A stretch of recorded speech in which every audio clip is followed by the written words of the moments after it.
Individual cables will of course be vulnerable, but our connectivity and our resilience as a whole is very good. The financial sector, and in particular the City of London, they contribute an incredible 8.8% to our total economic output. Yep. Well in excess of £200 billion. Now, we heard recently during our evidence sessions that the financial sector had not, in fact, undertaken any collective assessments of its over-reliance on undersea cables. So do you plan to address that in any way? Strangely, one of the advantages of the fact that we have roughly one breakage a month, roughly 12 a year. I mean, all, so far as we can see, accidental ones, either because of storms and damage in the sea or from trawling of some kind or other, is that we are quite well practiced at making sure that we can that we are resilient and that we can respond quickly.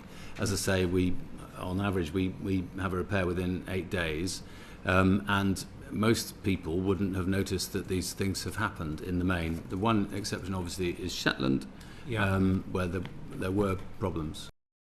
How do you plan to address the fact that the financial services sector has not undertaken any assessment?